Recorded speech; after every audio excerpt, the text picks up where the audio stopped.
Good evening, everyone, and welcome to the Go Big or Go Home group build submission live stream. So, yep, that's it. We're coming to you live.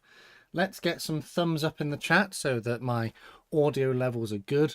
Because I'm going to be honest, I've got a new mic. I have been fiddling with things in my streaming software, so I'm hoping everything is working correctly.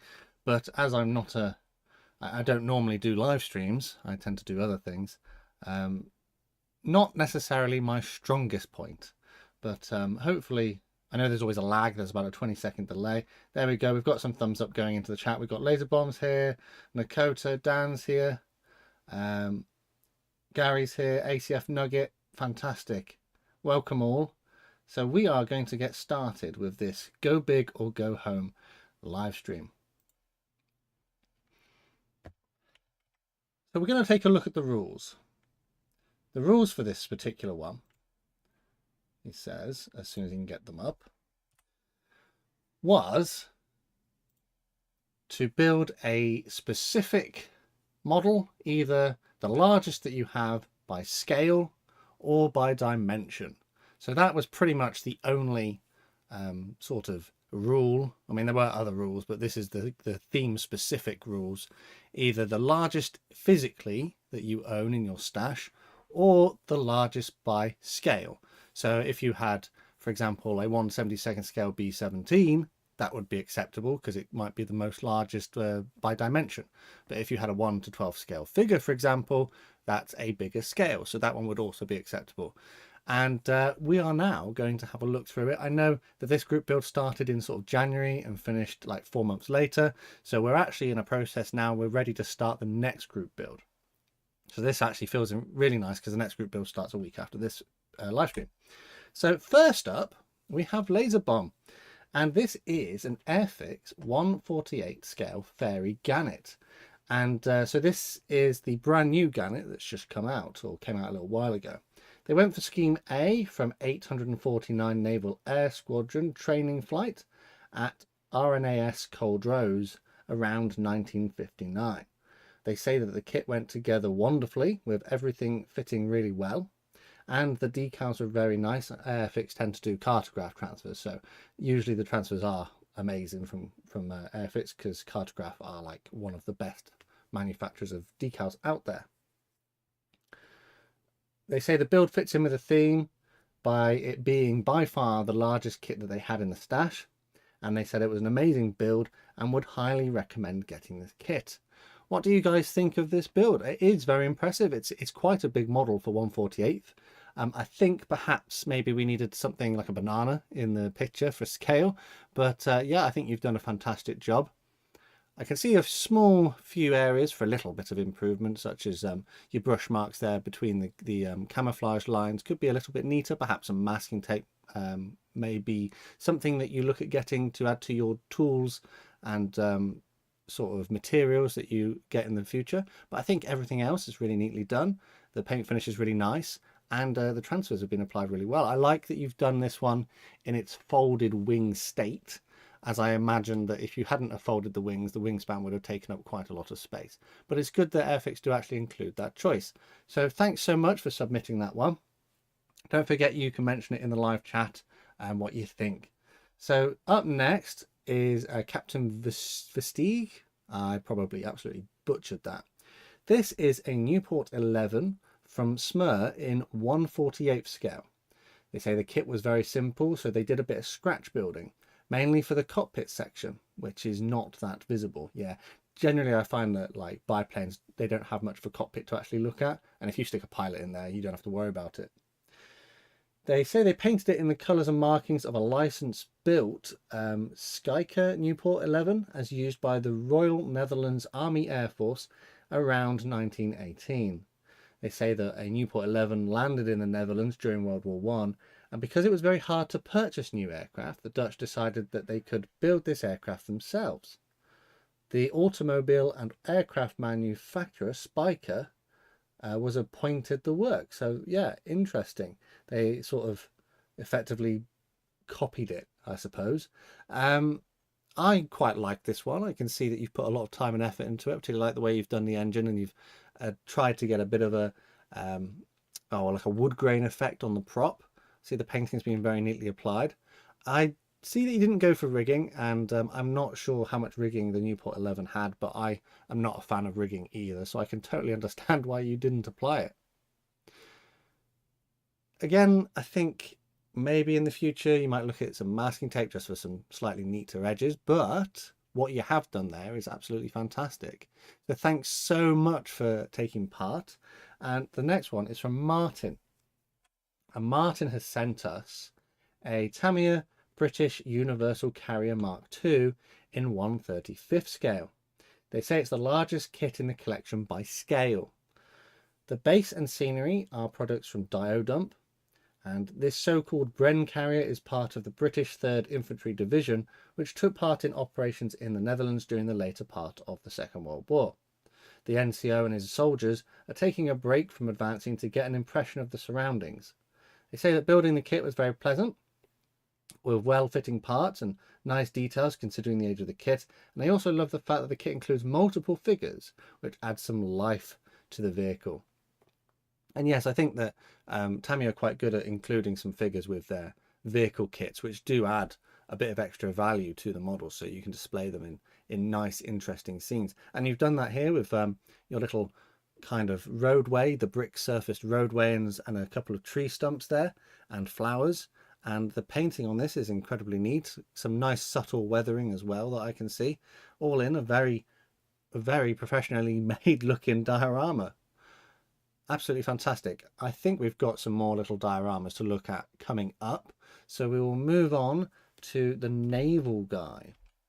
And this is a Revell 1/144th scale type 5/6, that's 7, type 7 C/41 U-boat.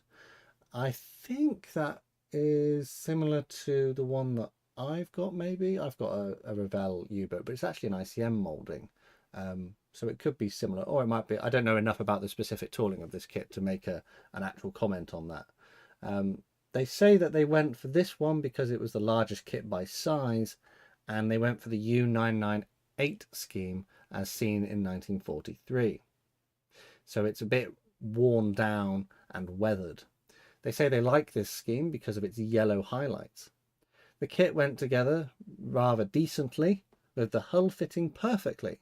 However, some issues were present in the conning tower, along with the railings, which you may be able to make out in the close-up pictures there.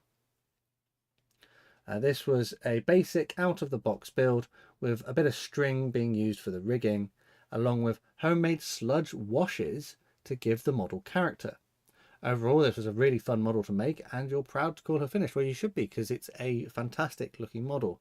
I can't say that I originally noticed the sludge washes in the photos when I was taking them off of Discord, but I can see them now on the sides, sort of where the water would run out of those channels and things as it was sort of surfacing. So yeah, it's quite subtle, but I think it's well done. It adds quite a bit of like what am I looking for, depth or weight to the actual model, and makes it look a little bit more realistic.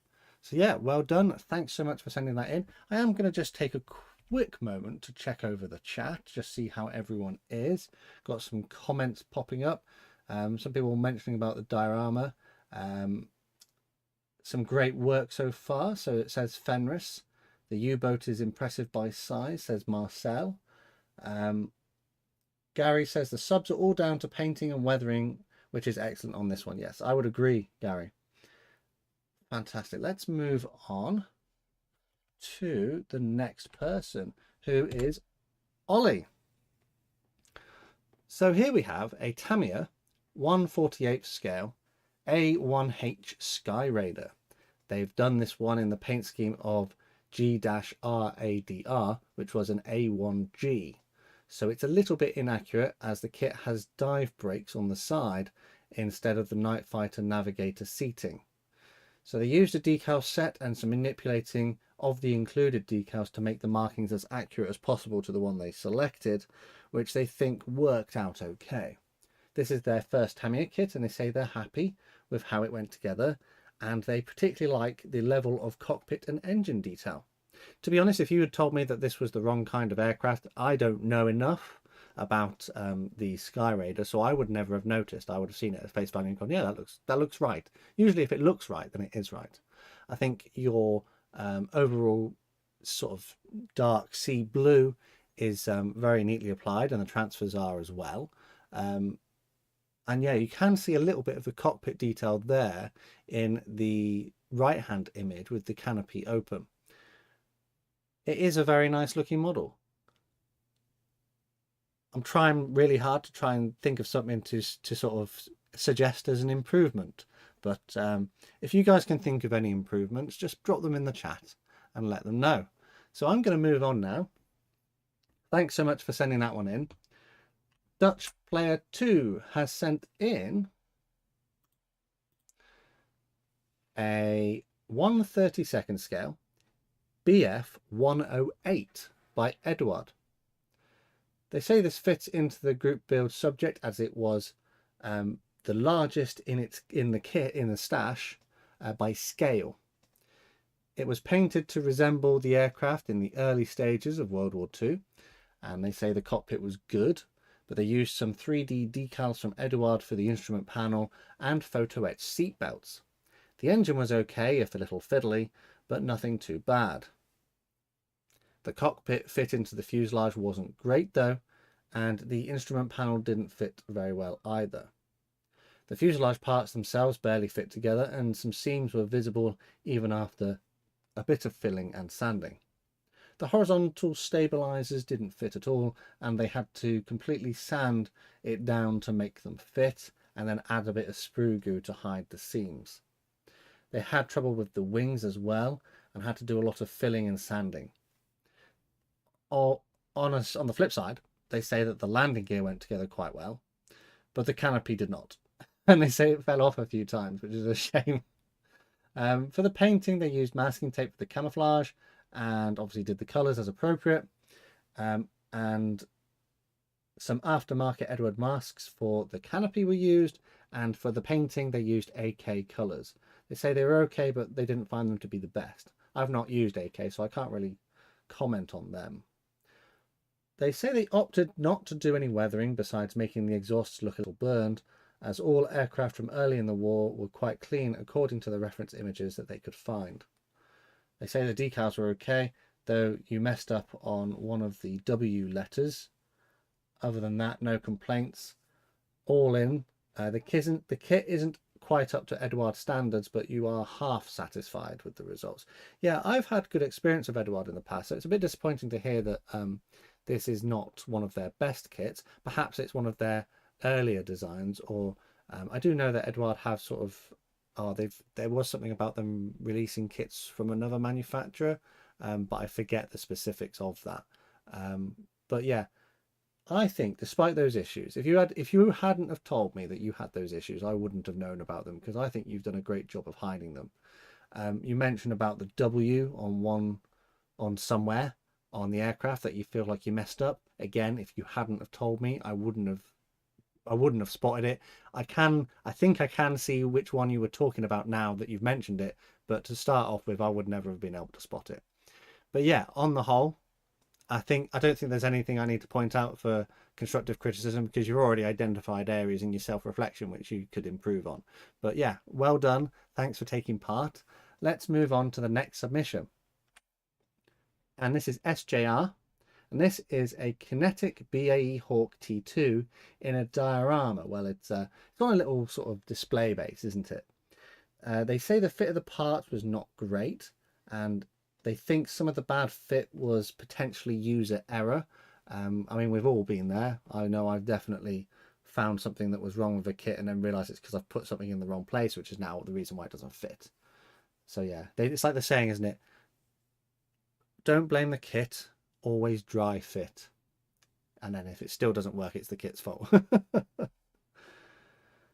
They say the cockpit detail was pretty good, but the ejection seats were lacking some detail. So they actually went and replaced them with res kits Martin Baker MK10 seats for this particular model. The canopy was masked with Eduard's mask set and a little bit of Humbrol Maskol. The model was primed with Mr. Surfacer 1500, and the main colour for the aircraft was SMS Chassis Black. That's a nice paint colour that you've got there. That's an interesting choice, perhaps because I've had experience with SMS and their lacquer-based paints. Definitely would consider using this paint for a model of this particular colour, given the results that you've got here with this one. There was a lot of filling and sanding, but you got there in the end, and you decided to put decals over the paint without a clear coat. And I know there's been a bit of debate. Well, there's always a bit of debate, but it's that whole silvering thing. People swear that you need a gloss coat. Other people say you don't need a gloss coat. It's how smooth the paint is. It's how you apply the transfers. It's what the transfers are made out of. It's the setting solutions that you use. So yeah, I don't always use a gloss coat, and you can get your transfers down. But I find sometimes I do use a gloss coat because it's just a bit safer than doing it on a matte finish, because it's those little bubbles under the decal film which can cause you silvering. So I think in this case you didn't bother with the clear coat because it was already a satin varnish kind of finish to the paint, so you just stuck it straight down, and it seems to have worked perfectly fine. They say the decals are one of the best parts of the kit, and it had multiple great schemes, and there were panel details and other elements in the cockpit, and overall they're quite happy with the results. Well, you should be, because I think it's a great looking model. Particularly like that you displayed it with the canopy open. But they do say that they tried their best and there is always room for improvement. And I'm having a look now at these images, and I'm trying to see what I would improve. But it's hard to say. So if you can think of anything that might need a little bit of improvement, constructive feedback, just let them know in the chat. Here we have Freedom 141, and this is the Academy 1/72 scale F4J Phantom. They only buy one kit at a time, and only when they want to build it. And technically, whatever they build will be the biggest one, which they say is the power of having no money. Yeah, I used to relate to that. That's how I used to be, but now I find I decide not to buy other things in my life and replace them with model kits. So I do tend to have a bit of a stash that's growing, and I need to get rid of things. But yeah, I think buying and building and then moving on is probably the right way to do it. It just helps you avoid being in the position that I'm in, where I have way too much stuff and not enough time. They say that this is the biggest Cold War jet in their collection so far, and in terms of transfers, it's also the biggest, as it had the most that they've ever applied.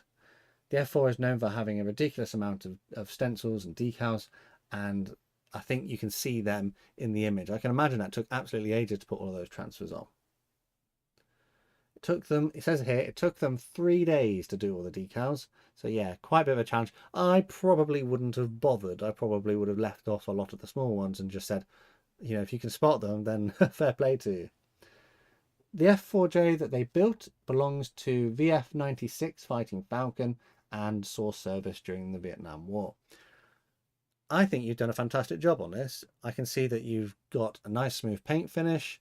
You've got nice clean separation on the camouflage lines there, sort of on the top where you've got your different colours. You've got some very nice weathering and panel lining, especially on the bottom. You can see that sort of weathering and staining as well. And you've put your missiles on nice and neatly. Everything is very nicely done on this kit. I would struggle very much to find something to suggest as an improvement. So yeah, if you can think of anything, let them know in the chat. And speaking of chat, I'm just going to take a second or two to check the chat. Flippy Rock says he can see all of the stencils even from the phone screen. Yeah, there's loads of them on there. And Fenris says that one day they'll build an F4. I don't think I've ever built an F4. So maybe I'll also look at doing one as well. Oh, we've got 46 people watching. Hello, everyone. 47. Hello, everyone. Thanks for taking some time to join in. Darren says, wow, 3 days on decals. Yeah. I think I don't know how long I've spent working on decals. I don't tend to build the biggest kits in the world, but I remember with my Hobby Boss BF110, it took me 3 days just to put the canopy masks on. So yeah, it depends on how complicated something is, really. We're going to move on. And now we're going to look, he says, if it'll move to the next one. Archmagus Dominus Niverin. This is a 1968 Chevrolet Revell SS. This is a 1/25 scale kit by Revell, and the fit was okay for the most part, although they did feel like the kit was fighting them every step of the way. I can relate to you. I have had kits like that before. Especially when attaching the body to the car, and the disaster that were the stripe decals for the hood. Well, they don't look bad. I think you managed to save them, but you know, I can imagine things definitely have problems. The fourth car kit they've built, and definitely was the most difficult, even more difficult than the Italeri Mercedes 540K Cabriolet they did a little while ago. They also say that whoever came up with chromed pieces is not their favourite person. I can imagine. I have heard different things. So you get chromed plastic parts in some of these car kits, and people are always stripping them and repainting them themselves. So I don't know why they just don't stop chroming these plastic parts and then, you know, just let people paint them. They say that this was brush painted overall, but they're not particularly happy with the end results. They used Pentart, metallic teal, rococo, silver and bronze, and they're not modelling paints, but they do have a nice pigmentation and stick well to the plastic. They do have a small point here that they don't cover well over a white primer though, so that may be the issue. Perhaps a grey or a darker colour would have been better. And they said they had to do 5 coats of teal in total. So yeah, maybe that's part of the problem, was the paint choice. There are some ever so slight brush marks in the finish, which, I mean, they're barely noticeable, but I've experienced that when I've had to put multiple layers of different paints on. So that is it's a right pain to have to deal with. They used Italeri flat leather, flat black, flat insignia red, and flat gunmetal for the other elements of the vehicle. I don't think you should be so hard on yourself. I think you've done a good job with this kit, and I think you already have identified the areas that you feel you could improve on. So thanks so much for sending that one in, and we'll now move on to Magic Models. This is a 1/16, so it's going to be big, Hobby Boss Tiger 1 with a little diorama base. They say the build went quite smoothly, with the majority of the parts being screwed together with very little cement being used in the construction. They used some photo etch parts on the engine grille covers that were supplied with the kit, and they found the Zimmerit process to be the longest part of the build, as they had to redo the previous attempt as they weren't happy with how it looked. A flathead screwdriver was used to recreate the Zimmerit, and they say that took a whole 24 hours to do. That's a lot of work. I probably would have had the patience for that. Weathering was also very time consuming. They wanted the tank to be in a wet, muddy environment on the eastern front, circa the early winter or late autumn. So they used a lot of mud textures to replicate that kind of environment. A bit of dust effects, grime, oil, fuel stains were also replicated, and a bit of chipping was added to the tank and the Zimmerit. The diorama takes place in late autumn, early winter, with snow yet to fall, as this was their first diorama they've done in the last 2 years, and many new things about diorama building are still being learnt. They really wanted to add a river or a creek, which they have done using Vallejo. Still water, I think in the bottom right picture with the soldier, you can see that sort of little creek there, where they've added that material to it. But they had to wait 24 hours between each layer of this Vallejo still water to dry before they would get to the point they wanted it. Grass was 2mm and 7mm flock from Nock, and once dry they were painted to replicate the shading that they would have had in that particular environment. They also built the fence entirely from scratch out of balsa wood and sticks cut to size, and this was painted with oil paints. The ground texture was created with a homemade mixture of dirt, matte, Mod Podge, and the river was detailed with natural materials. The 1/16 scale figure was a first for them, but they say that one took about a week or two to build and had to utilize different techniques. But all in, they're happy with the results, and it fits the group build theme, as it's the largest kit they own dimensionally. It's 530 millimeters long, so that's over half a meter, and 222.2 millimeters wide. They did make a point though that the hull machine gun, they know it was missing. It was actually added after these photos were taken.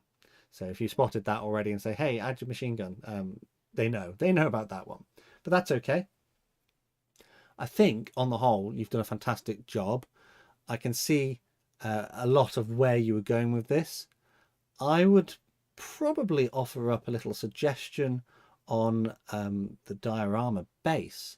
So you've said that you wanted to make it sort of all blend in a little bit more. I probably, and I've made a few dioramas in the past, but I would have tried to I mean, the Tiger's quite a big, heavy machine, isn't it? And I think you mentioned that the ground would have been a little bit wet. I probably would have, when I was doing the diorama, pressed it into the ground to make it look as if it's more in the ground rather than just on the top. But that's the only thing I would say, is to make it look more in the scene rather than just on the scene, if that makes sense. But that's just coming from me having built a few little dioramas like this in the past. But that aside, I think you've done a fantastic job. And I think Fenris will be very happy because he's up next. There we are. This is Fenris Models and the Pegasus Hobbies Spinosaurus in 1/24 scale. Definitely one of the largest models they've ever built, not just for the group build, but in all the years of modelling. They very much enjoyed the build. There were only a few pieces, so they could primarily focus on the painting. The model itself is vinyl, so had to use either CA glue or 5-minute epoxy for assembly, depending on the size or weight of the part. One of the fun things about painting prehistoric animals is you can kind of go wild with your painting and do whatever you'd like. For this, they opted for a bit of a stylized alligator patterning on the Spinosaurus with a faux sunset fade for the sail on the top. There is a note here that says maybe they are crepuscular hunters, if I said that right, don't know, but they do explain that it means hunting during sunrise or sunset, but I don't know a great deal about dinosaurs, so I couldn't comment. They say I can't, it starts with an X. Why does it start with an X? Zifactinus, I've totally butchered that. It's the big fish, and he says in brackets, no worries on pronunciation. I thought it'd be fun to do it with an Asagi koi styled pattern. They also got to play with two new techniques. They received a static grass applicator for Christmas, and this was the first chance to use it. And there's another person who used Vallejo still water effects on the river portion. But that's one they need a bit of practice with. They had a leak, and the acrylic in the product pulled up some of the paint underneath. On the whole, they say that they're quite pleased with this one, and I think you should be. I've never built a dinosaur model kit, and this looks great.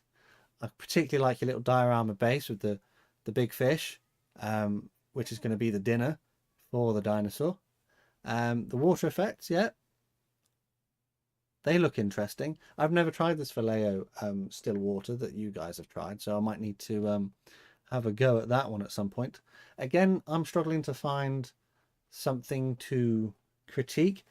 I know there was a bit of a drama when Jurassic Park came out, or a few years after. They said that the colours that all the dinosaurs were painted were all wrong, and they said it'd be more like birds or something. So, you know, it's a free build. I have absolutely no idea if this would be a prototypically accurate skin tone for these giant lizards, but yeah, I think you've done a fantastic job. I'm just going to take a quick sip of water, and then we will be right back.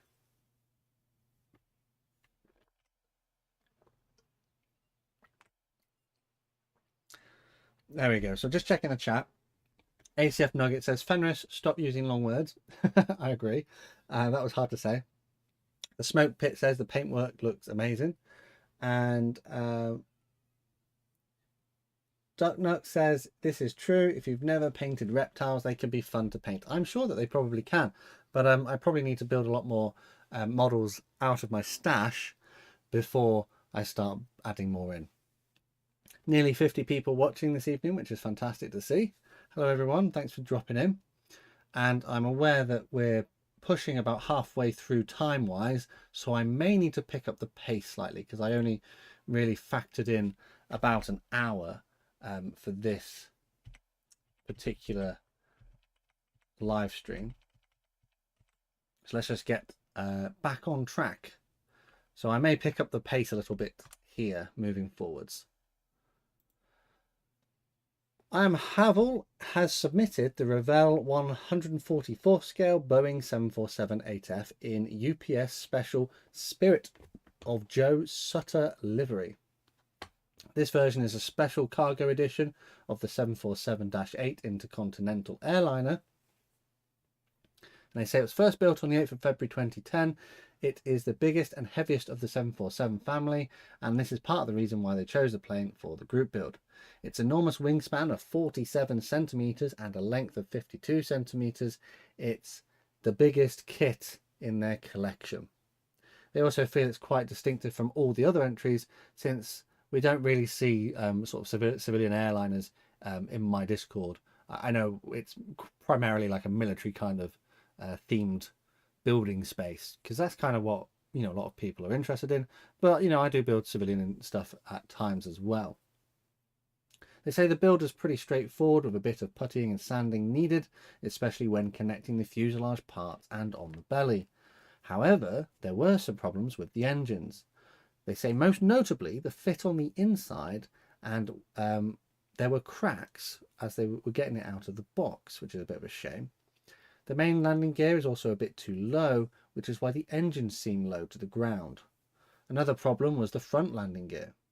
Since Revell for some reason decided to make it out of two different parts, which don't have the best connection, they broke off a few times and had to glue them together quite a bit. But I think, as we've all experienced, if you start gluing things continuously, the plastic melts and those parts get shorter, and that's what they've experienced here. They can see on two of the pictures they didn't feel they properly masked the fuselage, which is why there are still a few brown spots on the white. Wouldn't have noticed it if you hadn't have told me. And I'm not sure I can entirely spot them, but sometimes we are our own worst critics. They say the paints were all sprayed on with a spray can. So I do quite like using spray cans as well. They're quite easy and give consistent results. Now they want to talk about the decals. They say they were pretty good, except for the yellow stripes, which were just too big. Sometimes I find I have to cut them if they're not quite the right sort of size. They tried some weathering in a few places that were pretty dirty on the real plane, such as the flaps and cargo doors. And I think, yeah, we can spot those. I think you've done a good job of them. And to come back to the sheer size of this Queen of the Skies, there is an image there you can see with a 1/72nd scale Spitfire next to it and on top of it. And the fact as well is that this is a, well, we said it was a 144th scale, so it's half the scale effectively of the 1/72nd scale Spitfire, but it still dwarfs it. They say they're pretty surprised with the outcome of this one, and they feel like it turned out pretty well.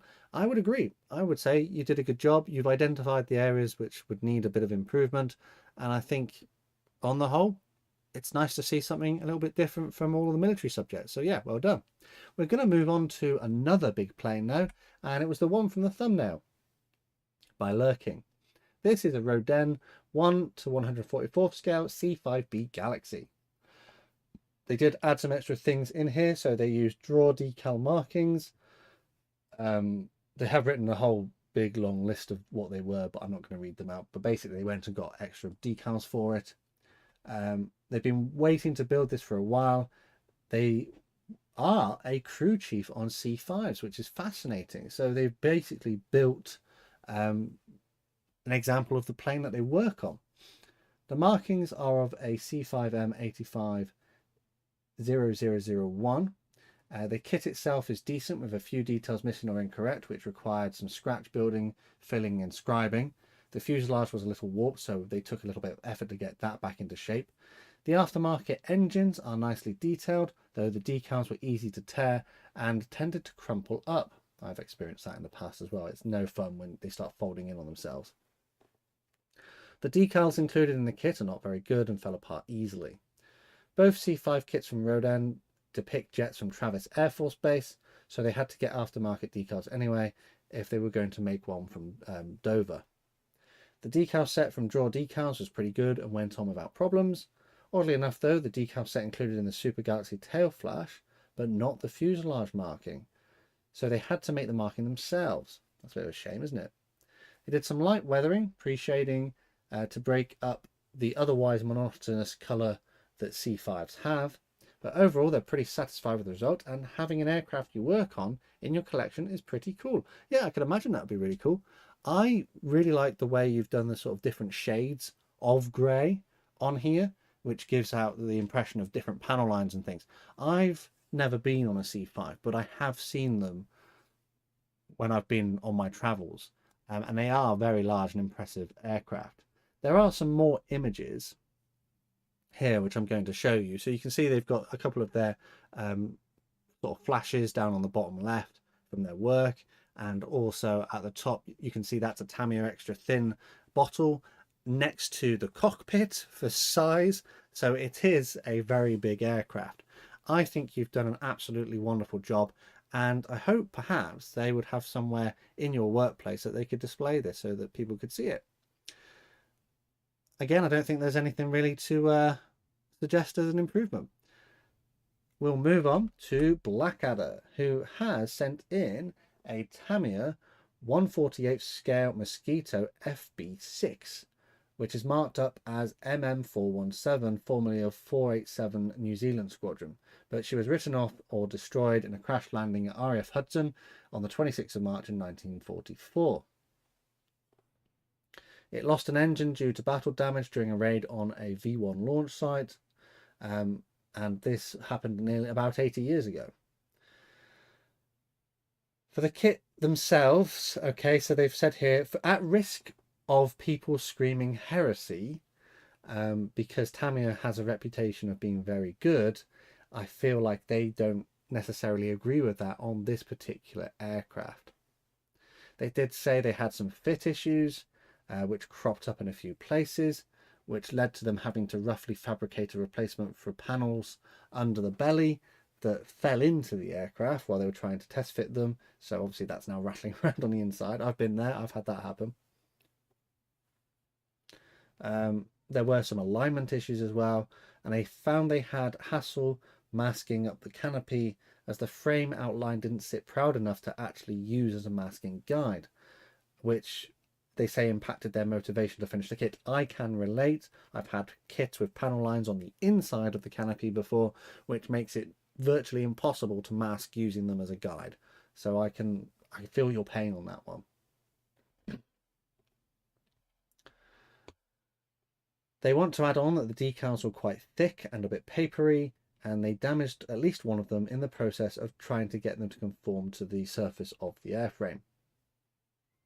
So they're not entirely impressed with their Tamiya Mosquito, but they say that despite all of that, it builds up quite nicely if you're prepared to deal with some of these little frustrating issues. And they say the recessed details lend themselves nicely to a panel line and other weathering if you choose to do it. So it's a bit of a shame that in this circumstance, Tamiya haven't quite been as good as everybody seems to, sing their praises. But I think if you hadn't, again, told me that you had these issues, I probably wouldn't have spotted them. You do mention a bit of a panel line wash. I'm not sure you did one. I think maybe it's just the lighting of the photos, because I don't always bother with a panel line wash because sometimes they're quite obvious. But in these ones, the panel lines are, I think you did do one. I think we can see it on there. Yeah, I think you did a good job. I'm not entirely sure I can find anything really else to suggest as feedback. So thanks so much for sending that one in. We will move on to Colt, who has sent in a Revell R2 ARE555 in 1/72nd scale. I really like this. It's a very interesting model. I would kind of want one to build myself. I'm not sure how new the tooling is, but it doesn't look too bad. It looks like it's got recessed panel lines.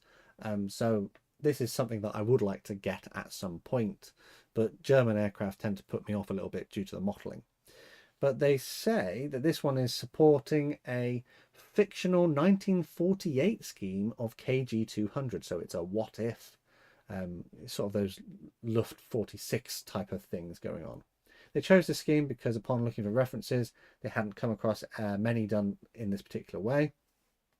It's based on a concept, and the kit has quite a nice tooling with not that many parts. They say the fit was good, but there was a problem where they were fitting the two massive airframe halves together, in which they were a little warped, but they managed to overcome that. They brush painted the kit using Vallejo Model Air and Model Color, and they say just like in their last group build entry, a blotted sponge technique was used to apply the mottling on the vertical stabilizers, which is something I will have to try because I've not tried that method for mottling. I've tried it with the brush and a wet blend technique, so I'll try the sponge at some point. The decals weren't the greatest, but they were tolerable. The kit fits the theme of the group build because it's the largest kit in the stash. It also has quite a large surface area compared to other aircraft of its size.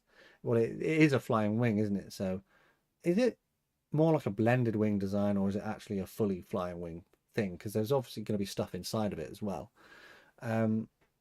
They do say, overall, it's a great kit of a unique subject and you highly recommend it. If you hadn't have told me that this was brush painted by hand, I wouldn't have known. I would have thought this was airbrushed, because you've done a really good job of getting nice smooth paint there. Perhaps in your case, a bit of a panel line wash to bring out those panels would have been a little bit of visual interest. But other than that, I think you did a really good job. So thanks for sending that one in. LV 2089. This is an ICM 132 scale AH-1G Cobra decorated as Pandora's box, which is number 6815031 of the 238th Aerial Weapons Company. Overall, a pretty decent build, and the first time they built a helicopter, so they're pretty proud of their results. Most of the build went okay, but they should mention that things are a bit tight in a few places, so patience was important. Details were a bit light in places, but they said particularly inside the cockpit, which is a bit of a shame in such a large aircraft. You'd think there'd be more detail in there, since it's something you can see. They went with the included panels and decals, but deviated from the painting instructions using examples of real AH-1Gs as inspiration. And an extra that they used was the Eduard seatbelt set. They said the decals were thin and a bit difficult to add, but this is something that a bit of patience, they could be overcome. They also say the decals being as thin as they were proved to help, since the film edges pretty much disappeared once the varnish went over. So having a thin decal and then applying the varnish, they couldn't really see that decal film afterwards. They do mention that even cartograph decals can be hard to work with for those schemes, and you were not going to fight them to make them work on the chin turret. Besides, they think they prefer the scheme they went with anyway.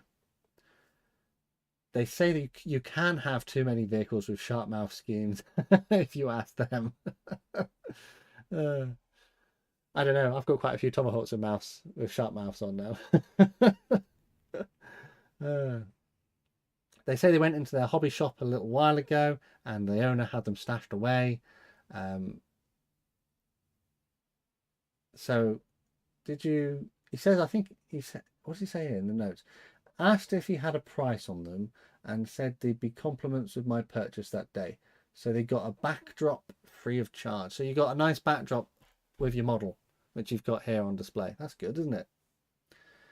They are simply attached to 5/8 of an inch thick plywood with double-sided tape. Nothing fancy, but it works well.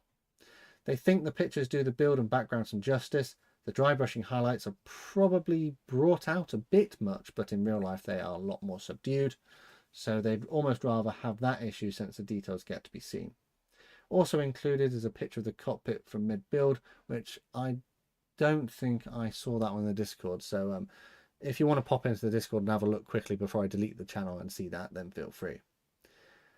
And yeah, I think you've done a great job of this. It is a shame that they didn't include as much detail inside the cockpit, but it's difficult to find constructive criticism on models that look as good as yours do. I particularly like the background, and the fact that you got that for free is fantastic.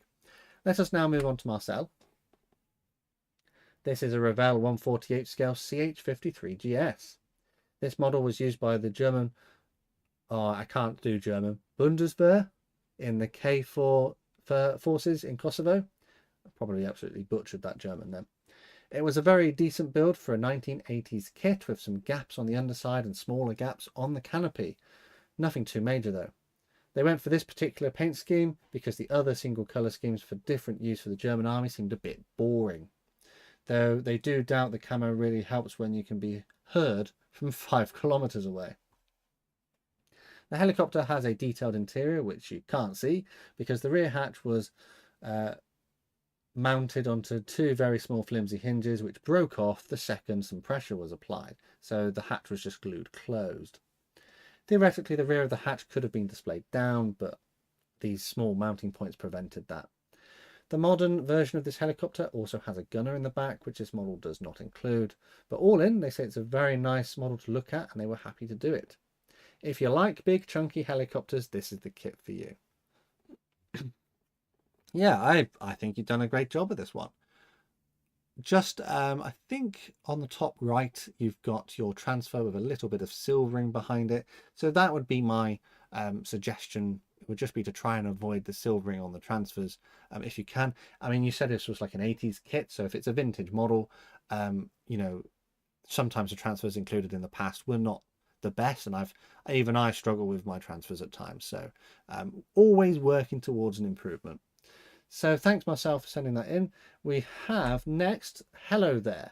And this is a Hobby Boss BF110 in 1/72nd scale.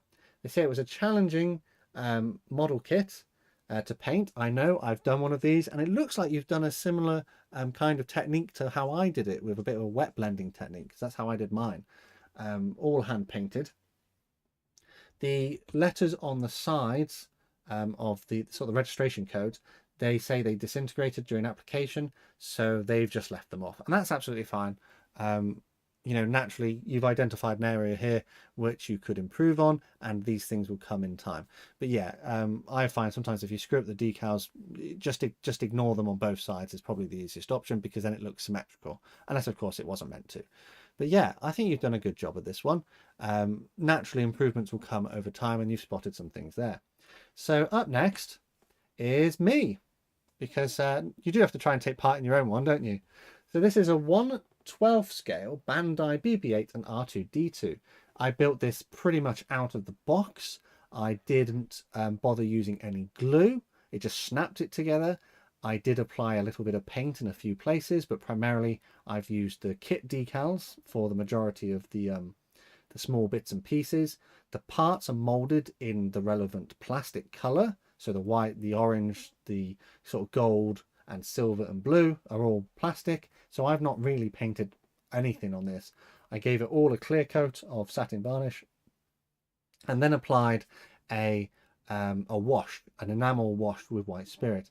Annoyingly, this wash did react with the metallic-y grey plastic on R2D2 and caused it to crack, which is something I've not experienced before, but it's something I will keep an eye out for in other Bandai kits. A bit annoying, but sometimes these things happen. So if there was going to be an improvement for this kit, I probably would do it again, but I'd probably glue things together and paint the metal work colors a more appropriate color to try and watch out that they don't crack, but also because I don't really think that the metallic color is as metallic as it could be, so that would definitely be an improvement. Also, I found that I've fogged up glass lenses, and I think you can see on R2D2 it needs a little bit more gloss on there to make it a bit more shiny compared to BB8, which is a little bit better. But yeah, so that was my submission, and you should be able to see a build video on that coming out some point in the future. Here we've got the Romanian guy, and this is Mr. Crafts, or X Hella, 125th scale Airbus A320-200. And they say, finally, I'm done. They would do this kit again, but they would use completely different decals. And yes, in classical Mr. Craft fashion, they will fall apart. They say they've got tearing it off after it's been vanished, cracking, not conforming to the surface, even after lots of applications of softening solution. I feel you. I've had the same problem. I've had the transfers tear away after application. So they are a problem, which I will discuss at some point in its own standalone video. But they say the build was generally quite good and everything went together quite nicely. Being a Hella tooling, I find Hella toolings are quite nice to put together. They love the fact the wings were separate from the fuselage, as it was easier to paint, and the main landing gear, even with its minimalistic detail, still looks quite good. They like that most of the parts would stay together without the need of excess glue, except the engines, which naturally did. The biggest problem with the kit is the marketing, as the box shows an Airbus A320-200 from LOT, a company which never operated any Airbus plane, and they don't even give you a correct 200 version of the plane shown. Instead, you're going to get an A320-100, which hasn't flown in years, with somewhat modern paint schemes. The winglets had to be surgically added to the wings from a 737 kit. They might have gone a little overboard with the weathering on this one, but it isn't a tragedy. They say it's a practice for something bigger they want to do later this year. And yeah, sometimes models are going to be practice models. I think I would agree with you. The weathering, particularly around the windows, is a little heavy, but it's, you know, it's a learning experience. I find it interesting that this is sort of a fictional paint scheme that Mr. Craft have come up with. And I would say that you had trouble with their transfers, but I think on the whole you have managed to get them on and looking good. So well done. Thanks for taking part. Jack's Hobby Station is up next, and this is a DML 1/35th scale T72BW ERA. Although it's finished, they say it was ruined. They forgot to change the PSI on their air compressor from when they were dusting off some of their models, and sprayed on dust effect at around 53 PSI. That's quite a lot. If you could save it, you would, but there's just too many problems now to fix.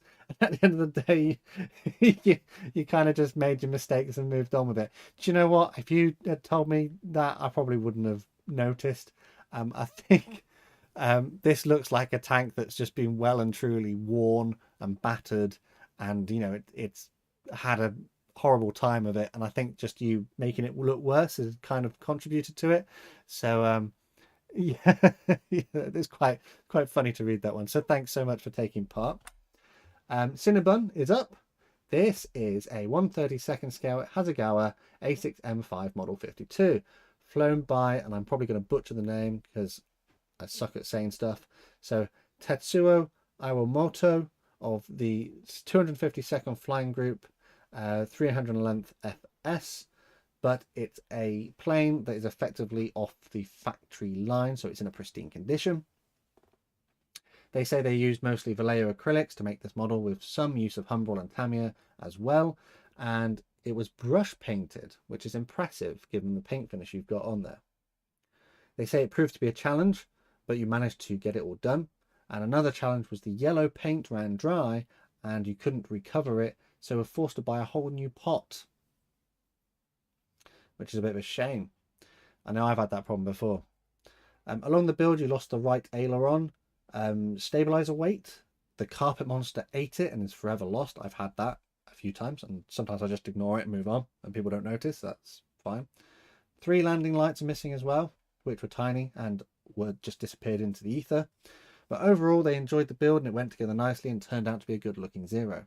I even managed to make your nicely painted and built engine displayable, but sadly there were no 132nd scale ground crew that they could find to go with it. I think you've done a fantastic job. Perhaps my only criticism would be to get a hard floor rather than carpet, so you can avoid having the carpet monster eat your parts. But well done, thanks for sending that in. I'm aware that I'm only really meant to have about 5 minutes of this stream left, so I am going to pick up the pace ever so slightly. This is a Tamiya 135 Tyrannosaurus from BK477. This was a simple build with most of the effort going into the realism of the painting and diorama base. Overall, it was a very enjoyable build and certainly a unique piece on the shelf. They used a mix of rattle cans along with Tamiya and Revell acrylics. The colour palette and patterning is a rough interpretation of a bearded dragon, and I can see that. Looks good. The scene depicted involves the Tyrannosaurus walking on a dry riverbed with a cracked mud appearance. They say, don't ask me how I did it, because it was a happy accident. I've had that happen before as well. I think that looks really good, actually, so I would like to know how you did that.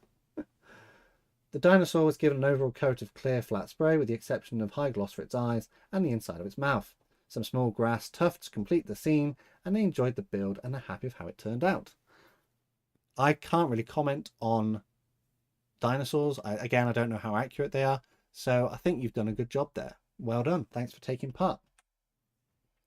Cosby Sweater has sent in a Revell 1/32 scale BF109G6. This is the largest aircraft they have by scale in their stash. They say it's a bit of a basic kit.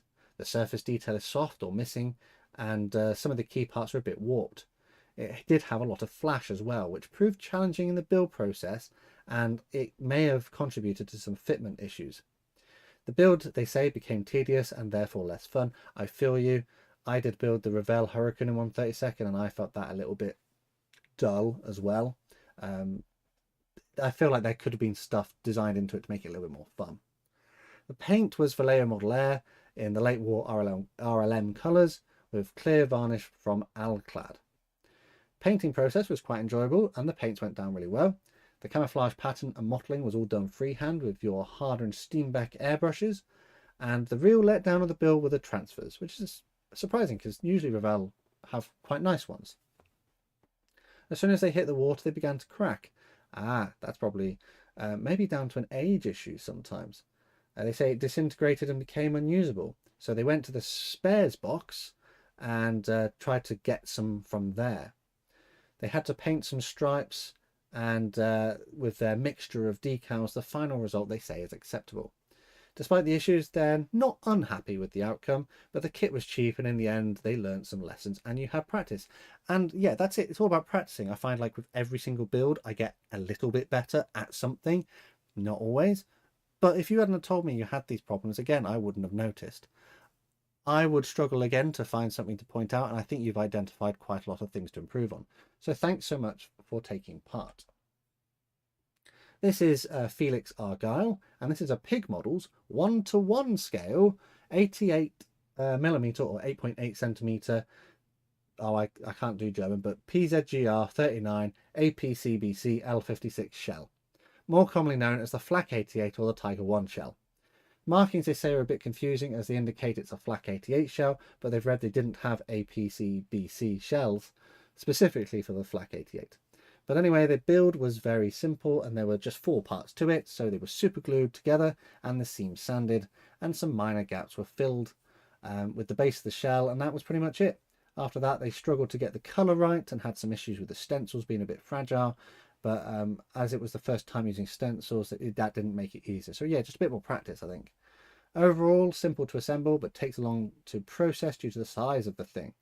So yeah, there is an image there on the left of it out of the box. You can see it's only got a few bits and pieces.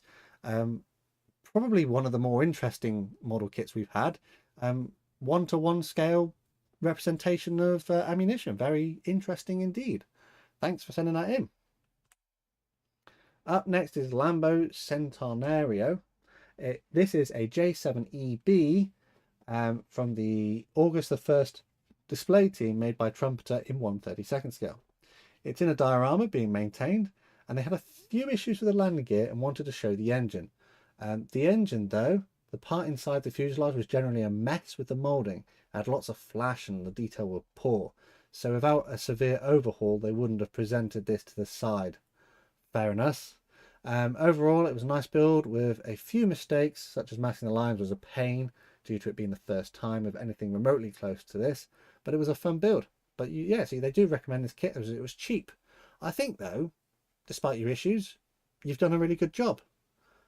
Maybe if I were to say anything, the panel lining is a little bit heavy, but I think you have done a really nice job of displaying this in its maintenance kind of pose. Thanks for taking part. Here is Dysnomia with a monogram B36 in 1/72 scale, so no doubt a massive aircraft.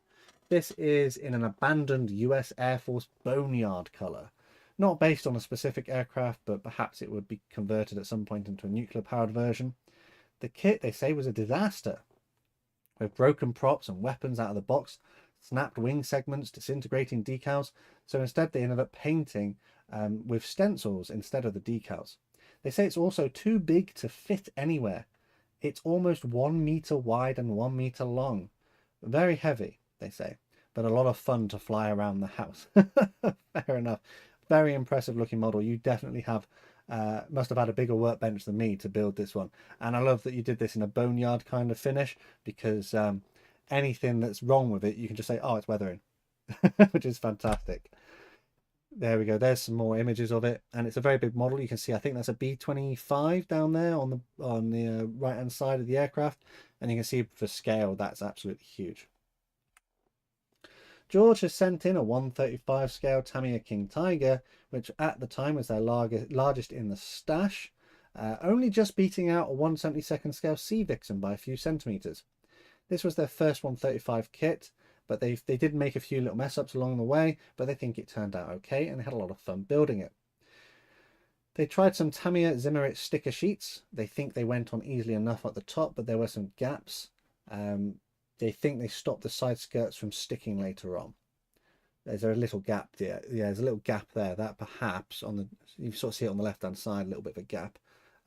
That may be a point for improvement. Just it comes down to experience again, doesn't it? Sort of knowing what's going to do what, where, and how.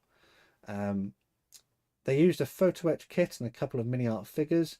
They think they look a bit like zombies.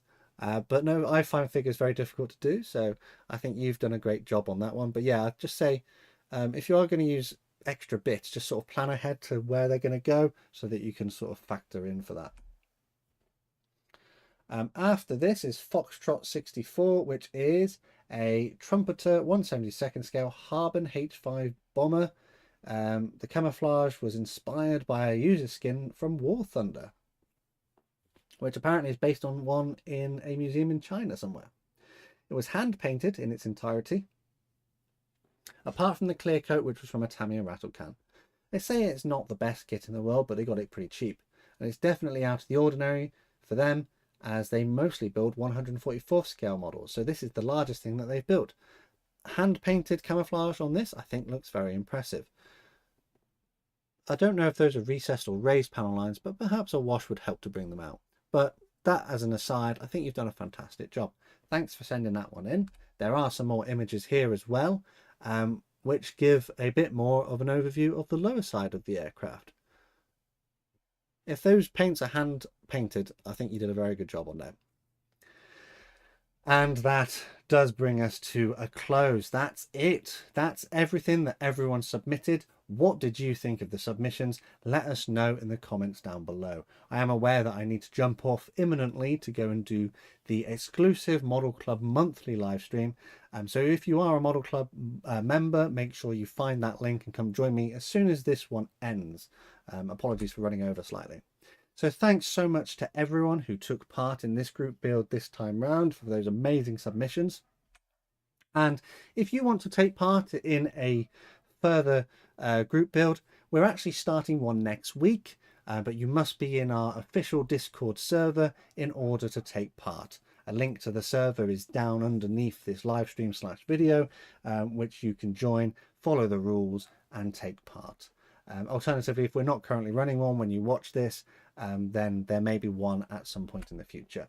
As always, a big shout out to my channel members and patrons as part of my Model Club for the extra support they give the channel. Massive thanks to these guys on screen, and I hope to see some of you in your exclusive live stream shortly. If, however, you don't want to become a Model Club member, but you would like to support the channel in another way, there are other alternative ways that you can do so to help ensure that I never run out of plastic to have building on my workbench. But the best way to help support this channel for free is by subscribing with notifications turned on so you never miss a modelling upload. That's it though for this live stream. Thank you so much everyone for tuning in.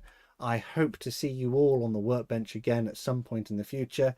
Model Club members, I hope to see you in the live stream starting straight after this. But for everyone else, thank you so much for tuning in this evening, and I will see you on the workbench again next time.